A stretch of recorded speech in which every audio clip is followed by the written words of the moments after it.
Final update, my stepmother smacked my child for being the ring bearer in my wedding because he wasn't family, so I involved the authorities and now she's not allowed within 500 feet. I'm relieved to announce that we're getting started on the process for a restraining order against SM. We're using the same evidence we gathered the week following the incident, including the nanny cam footage and pictures of Luke, and we'll focus on that for the time being. I still haven't spoken to my father. My sister is still in LC, but is seriously considering cutting ties with him. Because my sister is the only one on my side that still talks to him, my father keeps trying to ask her about me, and whether I've calmed down yet. According to her, he's annoyed that half of his family refuses to talk to him, but still doesn't seem to accept why. I told my sister that she doesn't need to keep playing messenger pigeon between me and our father. I never asked her to do it, and it's clearly taking a toll on her, but she insists she'll stop when it feels right. By the way, there is absolutely no doubt whether SM attacked Luke. Not only did Luke say at the moment we got home, but that was also confirmed by my father in a failed attempt to defend her behavior. He never tried to hide it from us. That, and the fact that he gave Luke an ice bag, is literally the only positive thing I can say about his actions. And SM was too busy screaming about how much of a whining brat Luke was being to deny it. To those who guessed SM is younger than my dad, you get an invisible cookie. She's also 5 years younger than his previous girlfriend. They got together when I was around 15. Also, stepbrother is only a month older than me, she turns 50 later this year. Had him at 21,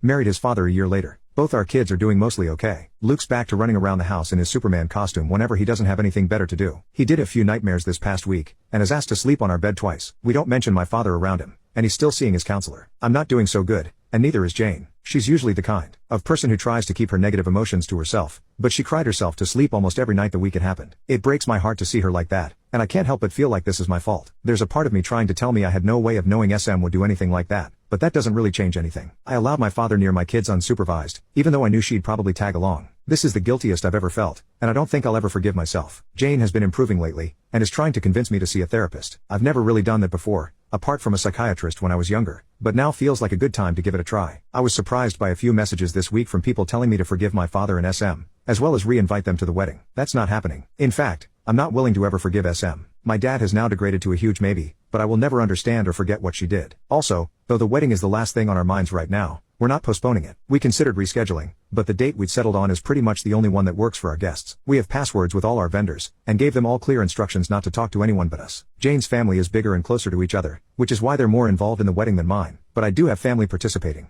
My sister is one of the bridesmaids, 2 of my cousins are groomsmen, and my mom is walking down the aisle with the wedding party. Going through all of this with Jane has made me understand even more just how much I love this woman. I couldn't ask for a better partner to start a family with, and I have no idea what I'd do without her. This didn't tear us apart, and I couldn't be more thankful. I probably won't make any more updates until after the wedding, unless something big happens. In the meantime, as always, best wishes to all of you. Update 3, 15 days after second update. I didn't plan on updating again before the wedding, but something pretty huge happened. The good news is we got the row. The bad news is me and Jane had to see both SM and my father at the court hearing. This was our first time seeing them since we kicked them out of our house over a month ago, and neither of us were looking forward to it. We left the kids with Jane's brother and sister-in-law, so at least Luke didn't have to see them. The hearing itself went a lot quicker than I expected. I'll give credit where it's due. My father was, at the very least, smart enough to understand there was no way they were winning this. There was a lot of evidence against them. Not only did we have the nanny cam footage and Luke's pictures and medical record, but my sister had also gathered every text and email SM had sent her and the family about what happened. And SM hates speaking on the phone, so there were a lot of those. They didn't even bother to get an attorney for the hearing. The judge granted us a protection order against SM. She's not allowed within 500 feet of us or our property anymore. We're changing all our locks this week, and I'm thinking about changing my phone number as well. I have to admit, the moment we left the courthouse was the safest I'd felt since this whole ordeal started. Jane was close to tearing up with joy when we got to the car. We picked up the kids and went to McDonald's with brother-in-law and his family to celebrate. Hours later, my father called me. The order doesn't extend to him, so he can still do that. Jane and the kids were in bed, so I answered. I didn't expect him to change his mind and apologize all of a sudden, but decided to give him one last chance. He tried to start some awkward small talk, but I told him to get to the point. He asked me if the order was truly necessary. I stated,